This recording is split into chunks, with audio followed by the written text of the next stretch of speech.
Hello friends, welcome to my channel সুপ্রকি বাণী। এখন আমি বাংলা ফিল্ম রাশের রিভিউ করতে চলে এসেছি, যেটা 6 জুন অনওয়ার্ডস থিয়েট্রিক্যাল রিলিজ পেয়ে গেছে। এই ফিল্মটার ডিরেক্টর হচ্ছে তথাগত মুখার্জি। এখানে একটা ওয়াইড অনসম্বল কাস্ট আছে, ফিচারিং বিক্রম চ্যাটার্জি, দেবলীনা কুমার, অনুসুয়া মজুমদার, অনির্বাণ চক্রবর্তী, শঙ্কর দেবনাথ, অপ্রতিম চ্যাটার্জি, অর্ণ মুখোপাধ্যায়, বিমল গিরি, দেবাশিস রয়, রণজয় সহ আরও অনেকে। কেমন লাগলো এই ফিল্মটা, এই সব কিছু তোমার সাথে শেয়ার করবো। So I are be waiting for, let's start with the video. ফিল্মটা ডিউরেশন হচ্ছে 2.5 ঘন্টার কাছাকাছি, এবং এই ফিল্মটা একটা অনুভূতি। আফটার ওয়াচিং দিস ফিল্ম আমার একটা অদ্ভুত ঘোরে আমি চলে গেছিলাম, এবং এরম জিনিস খুব কম সংখ্যক বাংলা ফিল্মের ক্ষেত্রে হয়ে থাকে।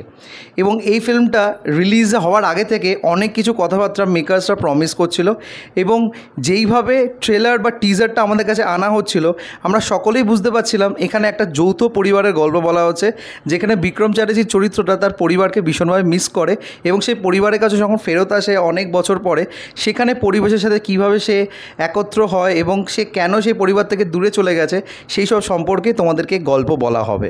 তো এর থেকে বেশি কিছু আমি বলবো না, তোমরা আর বেশি কিছু জানার জন্য হলে গিয়ে অবশ্যই ফিল্মটা দেখো। তবে একটা কথা আমি অবশ্যই বলবো, এই ফিল্মটা কিন্তু ভুল করেও তোমরা মিস করো না। এই ফিল্মটা প্রত্যেকে মিলে সপরিবারে থিয়েটার্সে গিয়ে দেখো। এবং এই ফিল্মটা সহজ সরল নির্ভেজাল একটা সিনেমা, যেখানে আমাদের ছোটোবেলার অনেক স্মৃতিকে রিজুভিনেট করা হয়েছে। এখানে যেইভাবে আমাদের নস্টালজিয়াকে নক করেছে, সেটা এই ফিল্মটা যখন দেখতে বসবে তখনই সেটা তোমরা বিলিভ করতে পারবে।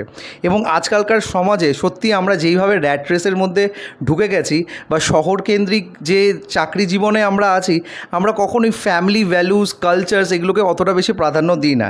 স্পেশালি আমরা বাঙালিরা কিন্তু এটা সবথেকে বেশি আস্তে আস্তে ভুলে যাচ্ছি। আমাদের রুটস, আমাদের কালচার, এগুলো যে কতটা ভ্যালুয়েবল, এবং একটা ফ্যামিলির সাথে থেকে সেই ফ্যামিলির যে ভ্যালু এবং সেই ফ্যামিলির যে টানটা, সেটা কোথাও না কোথাও মিস হয়ে যাচ্ছে। তো সেই প্রত্যেকটা জিনিসকে আবার কামব্যাক করানোর চেষ্টা করা হয়েছে এই ফিল্মের মধ্যে দিয়ে। রাস উৎসবটাকে কেন্দ্র করে এই পরিবারের একটা ঘটনা আছে, যেই ঘটনার পরিপ্রেক্ষিতে এই মিসহ্যাপটা হয়, যেখান থেকে বিক্রম চ্যাটার্জি আলাদা হয়ে যায়।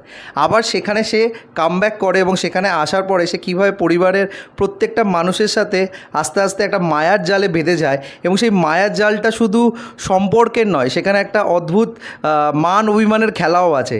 সেটাও খুব সুন্দরভাবে এই ফিল্মের মাধ্যমে তথাগত মুখার্জি আমাদেরকে চিত্রনাট্য দিয়ে বুঝিয়েছে। এখানে প্রত্যেকটি চরিত্র যারা যারা অভিনয় করেছে, এত সুন্দরভাবে নিজেদের অভিনয়টা পর্দায় তুলে ধরেছে যে কোনো অ্যাঙ্গেল দিয়ে মনে হচ্ছিল না তারা অ্যাক্টিং করছে। আমার তো পুরো মনে হচ্ছিলো এটা একটা পরিবার, এবং তারা একসাথেই বসবাস করছে। এখানে 25 বছরের আগে পরে টাইমলাইনে গল্প দেখানো হয়েছে, এবং যেইভাবে সেই পুরো টাইমলাইনটাকে আমাদের কাছে প্রেজেন্ট করেছে উইথ অল দি ক্যারেক্টার্স, এবং তাদের যেইভাবে ক্যারিকেচার, সেগুলো কিন্তু নিঃসন্দেহে তোমাদের মনের দাগ কাটবে। গ্রামের পরিবেশ যে এতটাই সুন্দর, সেটা এই ফিল্মটা না দেখলে হয়তো আমি বুঝতে পারতাম না। এই ফিল্মটা বয়োজ্যেষ্ঠ লোকেদেরকে তো ভীষণভাবে অনুপ্রাণিত করবে, তার সাথে যারা আমরা এই জেনারেশনে আছে তাদেরকেও একটা ভাবুক করে তুলবে। এখানে যে অনসম্বল কাস্ট আছে, প্রত্যেকেই দুর্দান্তভাবে অভিনয় করেছে। যেরকমটা আমি বললাম, আমি কাউকে সিঙ্গুলার করে বলতে পারবো না, তবে নিঃসন্দেহে বিক্রম চ্যাটার্জিকে যেইভাবে আমি দেখি, সেখান থেকে একদম ভিন্ন হয়ে এখানে অভিনয় করেছে, এবং সেটা দেখতে ভালো লেগেছে। দেবলীনা কুমারের চোখে একটা অদ্ভুত ঘোর আছে, সেটাও কিন্তু বেশ ভালো লেগেছে যখন সে কথাবার্তা বলে বা ইমোশনস ব্যক্ত করার চেষ্টা করে। দেবাশিস রয় ছোট্ট রোলে, বিমল গিরি, এছাড়াও অনির্বাণ চক্রবর্তী, শঙ্কর দেবনাথ, অর্ণ মুখোপাধ্যায়, অ্যাবাভ অল অনুসুয়া মজুমদার, প্রত্যেকেই নিজের একটা ছাপ দিয়েছে এই ফিল্মের মধ্যে, এবং সেই প্রত্যেকটা জিনিস তোমাদেরকে সেই পরিবারের প্রতি আরও আষ্টে পৃষ্ঠে ধরবে, এবং তোমাদেরও মনে হবে কাশ যদি এই পরিবারের একটা পার্ট হতাম তাহলে খুব ভালো হতো। যেটা এখানে একজন ব্যক্তি বলে থাকে যে শহরে গেলে তো সেই আবার ভাগদর, তোমাদের বাড়িতে আসার পরে মনে হয় যে এখানে থেকে গেলে ভালো হয়। তো আমারও সেই রকম একটা ফিল হচ্ছিলো যখন ওই ফিল্মটা দেখতে বসেছিলাম। এখানে প্রচুর মুহূর্ত আছে যেগুলো মনে প্রচণ্ডভাবে দাগ কাটে। আমার চোখে জলও চলে এসছে, এবং আমার ফিল হচ্ছিল যে যদি আমরা পেরেন্টহুডটা একটু যদি ভেবেচিন্তে করে থাকি, এবং প্রত্যেকটা জিনিসকে মাইন্ডে রেখে যদি আপব্রিঙ্গিংটাকে স্ট্রং করে থাকি, তাহলে প্রত্যেকটা বাবা মা বা প্রত্যেকটা বাচ্চা তাদের রুটসকে কখনো ভুলবে না।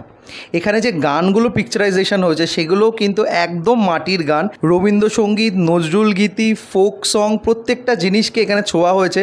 এগুলো দেখতে কিন্তু বেশ ভালো লেগেছে।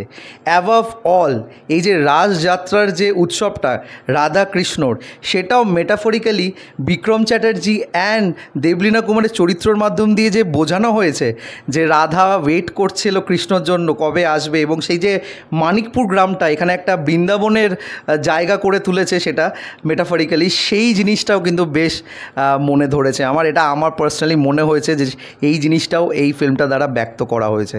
তো overall this film is surely going to cheer you up and you will feel nostalgic obviously after watching this film.